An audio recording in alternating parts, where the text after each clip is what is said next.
Ahoj, jsem Lukáš a vítám vás opět na kanále Cestuj klasikou. Na kanále, kde se věnujeme starým autům, obchodu s nima a všemu, co já s nima, se starýma autama obecně zažívám. Náhledová fotka napověděla, že se dneska budeme bavit o mém novém daily. K tomu se dostanu, respektive k tomu Mercedesu, co stojí tamhle mimo teďka záběr, a povíme si k tomu něco víc, ale nejdřív bych se rád vrátil k tomuhle videu. K videu z cesty, z prvního videa z Benelux tripu, z cesty do Belgie, při které respektive na cestě zpátky nám selhal tady ten stříbrný fešák, což je můj aktuální daily driver, moje aktuální takzvaně malý daily. Malý daily znamená, že to je polikač kilometrů a že to je stroj na malý tahání. Malé tahání v mém světě znamená autáky do tuny, zjednodušeně řečeno, Miaty, Škodovky a takovýhle věci, protože tahle věc je to Common Rail z roku 2008, model 2009. Je to 81 kW vůz, který má 5stupňovou převodovku a tonáž, to znamená hmotnost, maximální přípustná hmotnost bržděného vleku je 1500 kg. Což v součtu mého plaťáku, kterého tam vidíte v záběru, a zrovna třeba typicky Miaty vychází. Takže ano, stejně jako jsme z Belgie vezli 880 kg Vauxhalla, tak na takový tahání, jenom na vysvětlenou. Na velký tahání jsou v mém světě, kdo mě sledujete delší dobu, autáky 2. První teďka se na ní malinko pracuje, je Land Rover Discovery 2 a druhý je zatím stále super tajný projekt V8, o tom ale ostatně ví členové toho kanálu. No ale proč o tom videu hovořím a proč mluvím nejdřív o téhleté věci? Možná předešlu, tahle věc, tenhle Passat končí službu u mě, ale ne proto, že by to byl špatný vůz, což tenhle kus je vošklivý, ale špatný ve skutečnosti není, ale proto, že postupuje dál v rodinné hierarchii, respektive ano, tuhle mašinu dostane moje Tereska a ano, světe div se, komentátoři zblázněte se, třeba klidně, tak tohle ta mašina bude vozit moji milou a mého syna, který se za 4 dny pravděpodobně narodí. No, ale teď k tomu videu veselému a k tomu, proč vlastně žvaním o tomhletom Passatu. Pod tím videem, kdy nám tato mašina selhala, předešlu selhala, celá ta situace měla 2 příčiny. První, kdo jste to video viděli, kdo ne, máte ho v popisku, tak to auto začalo padat náhodně někdy do nouze, což už víme, čím bylo, už to máme vyřešený, ukážu vám to za chvilku v záběru, respektive střihnu vám ho sem. Tady ten bypass, ten drát navíc, co tam vidíte, tak je řešení, protože na tom autáku se rozpadl kus kabelového svazku, který mimo jiné napájel i váhu vzduchu, což je věc, která je do jisté míry poplatná opotřebení toho vozu, ale k tomu se ještě dostanu. A je to věc, která se na principu náhodného výbuchu může stát na jakýmkoliv takovýmhle common railu, to už teď víme. Druhá věc, co nás fatálně zastavila, nebo co nás skutečně zastavila, byl pád alternátorů. Ta mašina přestala uprostřed Německa dobíjet. Nový alternátor se tady vidíte už v záběru. A byl to do jisté míry důsledek toho, že jsem opakovaně startoval kvůli pádům do nouze. Ta mašina má fakticky 12 let, ke dnešku nějakých 460 000 km. No a tak prostě ten alternátor normálně odešel. No ale proč o tom vlastně mluvím? Pod tím videem totiž jsem dostal velkou sérii pro mě ne zcela pochopitelných komentářů, tak vám je teďka pár z nich přečtu a zkusíme se nad tím malinko zamyslet, protože si myslím, že je moudré, abych se k tomu nějakým způsobem vyjádřil. Ale možná ještě předešlu, omluvte můj dress code dnešní pro tohle video, jsem uprostřed běžného pracovního dne, mám za sebou už 2 velké mítí a to je poměrně špinavý proces, takže pokud vám přijde, že nejsem extra načančaný, tak vám to nepřijde, je to skutečně tak. Komentáře pod tímhletím videem. Čudujem sa, že si svojmu Passatu nedohodil tie špičkové služby a servis, ktorý zmiňuješ vo videách, že pre klientov vieš zabezpečiť. Nemůžu úplně souhlasit, tenhle ten Passat myslím si, že má nadstandardní péči. Na oleje to jezdí po 10, jsou tam nový rozvody, pravidelně se kontroluje DPF, kontrolují se vstřiky, kontroluje se turbo, když to je na nějakým servisu udržovacím. Protože, přátelé, tato mašina, já ji mám necelý rok. Když jsem ji kupoval, tak jsem ji kupoval záměrně, nepláču, jenom konstatuju na vysvětlenou. Covid, jako mnohým, pravděpodobně i z vás, hodil do mého podnikání malinko vidle. A já, když jsem potřeboval kupovat novou daily, tak jsem skutečně potřeboval auto, který nestojí vysoký 100 000. Proto jsem si koupil a záměrně jsem si koupil tohle vlastně v této konfiguraci. Takže ne, ta mašina fakt má na poměrně B6, který potkáváte v dnešním provozu. Když si odmyslíme estetiku, je to okyslej krám, tak řekl bych nadstandardní péči. Tady máte další komentář, pro mě tam relevantní ta poslední část z něho, zbytek se týká asistenční služby, která nám ne zcela úplně pomohla a k tomu se dostanu v recenzi celé té asistenční služby, respektive té pojistky, co já jsem si u nich koupil a to zase brzo vyjde na tomhle kanále, tak si přihlašte odběr, ať vám to neuteče. A pán tady píše, a hlavně se ujistěte, že máte auto ve 100% stavu, což výměna oleje a světel opravdu není. Já být potenciální klient, tak bych měl dost otázek na seriózností vašeho podnikání. No, tak to, že já jsem takový rozevlátější, to asi víte. Ty, kdo to baví, tak na mě koukáte, ty, kdo ne, tak koukáte asi nikam jinam. Schválně mi zkuste psát do komentářů, co je moudrý na tohle odpovědět.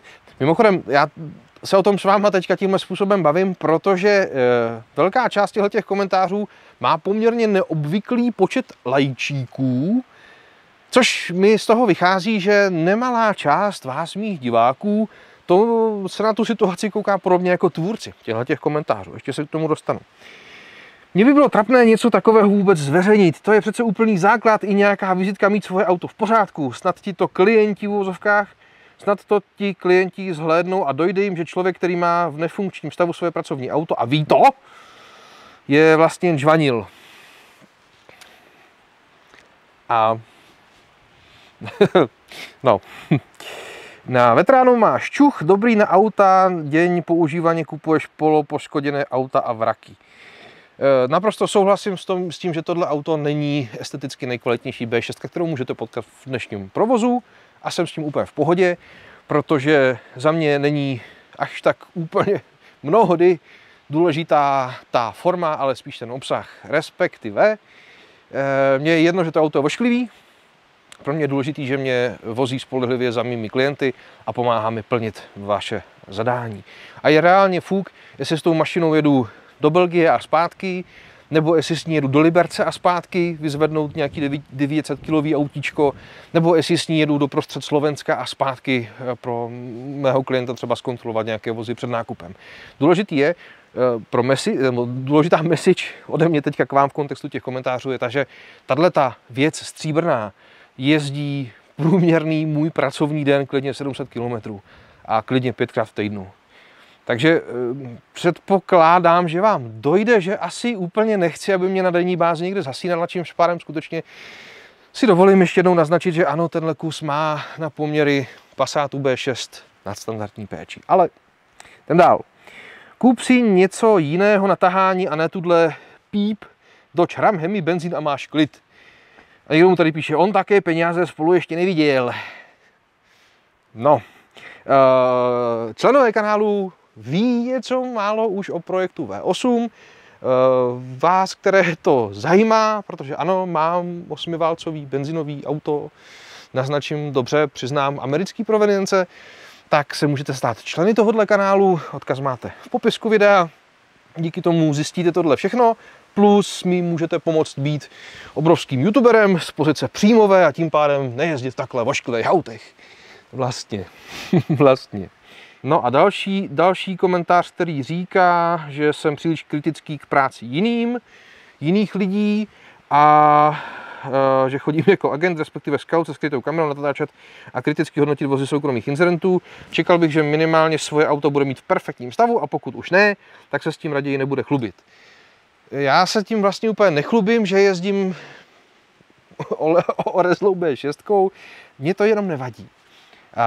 Respektive předpokládám, že pokud byste se náhodou chtěli se mnou o něčem bavit na úrovni mé profese, což je, asi tušíte co všechno, tak to asi děláte pravděpodobně z jiného důvodu, respektive, že ten spouštěč pro takovou naši interakci asi není to, že jezdím zrovna takovýmhle autem. A jestli jo, a jestli to, že přijedu nebo že jsem vidět v takovémhle vozidle, je pro vás důvod se mnou nespolupracovat, tak já jsem za to v tom případě velmi rád, protože pak prostě nejste můj klient a vůbec nic se neděje.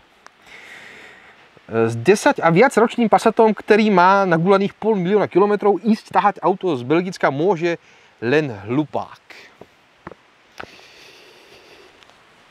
A já si to úplně nemyslím. Za mě je to prostě jenom pracovní nástroj jako každý jiný. A tak, hele, jeden pravděpodobně, nebo domnívám se, zase nesouhlasím-li, jsou k tomu komentáře, pravděpodobně tíhle z vás, kteří se na to koukají takhle, tak jedno z možných vysvětlení je to, že žijete v nějaké zvláštní Instagramu, facebookové bublině, kde někdo, komu se dá říkat youtuber, což mě už se asi takhle říkat dá, tak nestojí tady Passat, ale stojí tady Bentley nějaký, novej, 2 roky, 2 týdny, 2 dny starý, protože jinak by se automaticky rozpadl. Že? No hele, já jenom jako skutečně na vysvětlenou. Já jsem prostě obyčejný člověk, který ho baví starý auta a o svý zkušenosti a o radosti a to všechno, co se mi kolem toho děje, se s váma sdílím na YouTube. Víc asi vlastně nemám, co bych k tomu dodal. Pokud vás něco napadá, prosím, pište mi do komentářů. No a teď už se konečně pojďme posunout k tomu Mercedesu. Přátelé, předešlu. Tohle není můj nový daily driver. Tenhle vůz tady mám pro dnešní video jenom takovou jakousi malou rekvizitu na vysvětlení. A současně ani to není vozidlo na prodej, je to vůz mého klienta. Teďka jsme v prostorách klasického parkování, je to mašina, kterou já jsem jenom s ní vyjel ze skladu. Jako instruktážní předmět, řekněme. Je to vůz, o kterém pravděpodobně brzo nějaké video vyjde.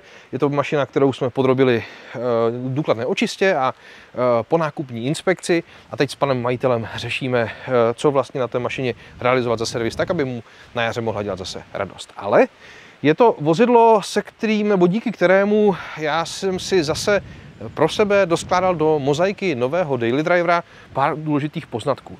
Je to Mercedes-Benz generace V124, tohle konkrétně je konfigurace S124, S jako kombi. Pak je ještě C24, to je coupé. A je to jedno z aut, který by mohlo být mým novým daily driverem, respektive náhradou za tu B6. Nejdřív, a já bych totiž hrozně rád, abyste mi pomohli, nebo abyste mě lépe řečeno inspirovali, kudy vlastně se dá v těchto vodách kráčet. Protože já chci mašinu, která umí i takzvané malé tahání, to znamená na tažným chci, aby to mělo aspoň 1500, lépe 1800 kg, to je první podmínka. Druhá podmínka, chci mašinu, která bude buď dostatečně stará, anebo neobvyklá, aby se jí mohlo dát říkat trochu legitimněji klasika, nežli tomu ošklivému Passatu, ano. No a za třetí chci, aby to auto bylo nějakým způsobem i pro mě, pro šoféra, hlavně teda samozřejmě polikač kilometrů a díky tomu, aby nabízelo jakýsi trošičku cestovní komfort a nějakou kulturu. Plus v neposlední řadě, aby to nejezdilo za 20 litrů benzinu. To jsou moje cíle, moje zadání. V124 v tomhle konkrétním je teda benzinový 4válec, takže ta konfigurace pro mě úplně ideální není a ještě je to manuál, jedna z podmínek chtěl bych, aby to bylo automatový auto. Takže buď 124, klidně kombík, ale úplně klidně i kupé, protože i to může tahat a věřím, že by vás bavilo vidět C124 s naloženým žigulikem na vleku, vlastně. Tak je třeba auto takovýhle, nebo, a nedávno jsem měl malinký zážitek se Citroenem C6, což je auto, který je sice mladší, ale mně se hrozně líbí a splňuje tyhle všechny věci. Pak v hledáčku je taky BMW E38, nejlíp asi 730D, Courier. Zajímavý auto, aspoň pro mě. No a nebo mladý, ale současně trochu bláznivý, marnivý, je třeba Renault Velsatis, 3.0 naftová automatová věc, anebo ještě o kousek modernější Laguna Coupé, opět 3.0 automat. Všechno to jsou mašiny, které na tom malinkatý tahání jsou úplně v pohodě a i se mi samozřejmě trošičku líbí. Zkuste mě inspirovat, co dalšího bych mohl zařadit do toho užšího výběru. Jedna z věcí, o co já bych vás i tímhletím videem chtěl poprosit, mimo to, že bych rád získal vaše tipy, tak ti z vás, kdo máte a sedláte takovouhle techniku, tak bych hrozně rád, kdybyste mě pozvali, abyste mi dali možnost i třeba pro video tu techniku zakusit. C6 jsem zažil, hrozně rád se svezu ještě nějakou jinou. Hrozně rád bych se svez kvalitně fungující 38, nejlíp s tou 730D, protože to je mi asi zatím jako za mě největší kandidát na moje nový daily. A pokud máte něco jiného, co zapadá do takovéhohle zadání a myslíte si, že bych o tom měl vědět nebo to zažít, tak prosím, kontakt na mě je v popisku, hrozně rád za váma přijedu a hrozně rád se na to s váma mrknu a můžeme pokecat o tom, čím je to vaše třeba konkrétní auto zajímavé. To je nicméně jeden z úhlů pohledu na moje nový daily. Druhý z úhlů pohledu, a zaznívá poměrně často, je, hele, vykvákni se na mašiny, které jsou 30+, a kup si funglový stroj. Což teď už do jistý míry dává smysl. No a já bych k tomu chtěl přistoupit zase svým specifickým způsobem, protože ano, buď tohle, fakt mě to baví, dává mi to smysl, anebo si dokážu klidně představit, že trošičku si odmyslím tu klasickost ale prostě polikat kilometry budu fungovat mašinou, ale s těma všema vlastnostmi, které jsem naznačil, protože jak Discovery 2, tak Projekt V8 jsou mašiny, které jsou klasické až aspoň za mě. No a napadla mě další věc a budu hrozně rád, když se mnou o tom budete v komentářích diskutovat a zkusíme to domyslet, protože co se týče, tady vidíte screen, co se týče vás, mých diváků, tak na mě nejčastěji koukají pánové v rozpětí 25. roku narození až po nějaký 44. rok narození. To znamená chlapi, řekněme, zjednodušeně mýho věku. A předpokládám, že byť na mě koukáte, protože vás baví staré mašiny, tak ale současně civilně jezdíte moderníma strojema. Čímž pádem předpokládám, nebo se jdu vás všech spíš zeptat, zdali by vás bavilo, kdybych se stal, a ne teď prosím automobilovým novinářem, to v žádném případě, ale recenzentem nových moderních strojů, který bych recenzoval tak, jak já je potřebuju. Příkladem za všechny jsou třeba moje historické recenze dvouobytných autáků od KPS Automobil, od Tomáše Krse, kdy teďka jsem se potkal s nima na karavaningu a potkal jsem se tam se spoustu z vás, kteří říkají, hele, ta tvoje recenze byla super, protože jsme vlastně konečně viděli, jak ta mašina ve skutečnosti funguje, kolik žere, se s tím tahá, prostě, jak se s tím dá jako pracovat. Trošičku mě k té myšlence pomohl Lukáš Fronk, Lukáši ahoj, který má svůj YouTube kanál postavený sice na technologiích, ale na pracovním pohledu na tu technologii, že se nebavíme o tom, jak je takhle ta placatá věc hezká, ale jak je schopná být pracovním nástrojem, v jaký kvalitě. No a stejně bych chtěl udělat pár recenzí na moderní mašiny, moderní auta, které mohou být i pro vás třeba daily driverem, ale recenzovat je trošičku jinak než tak, že to vypadá tak nebo onak a že díky faceliftu to má jiný zrcátko a jiný světla a tak. To mě vlastně nezajímá. Mě zajímá, jak ta mašina fakt funguje na cestě, jak funguje v tahu, jakou ekonomiku provozu nabízí a taky současně. A to myslím, že i pro vás by mohlo být relevantní. Rád bych u každého toho autáku se bavil s někým, kdo třeba řeší značkový operativní leasing například. Protože to jsou taky věci, které jsou, myslím si, že důležitý u výběru moderních aut, respektive způsob financování. Takže bych teď hrozně rád od vás získal, jestli by vás i takový obsah bavil, to znamená zapojení úplně moderních aut na úrovni mého způsobu recenzování do světa starých autáků.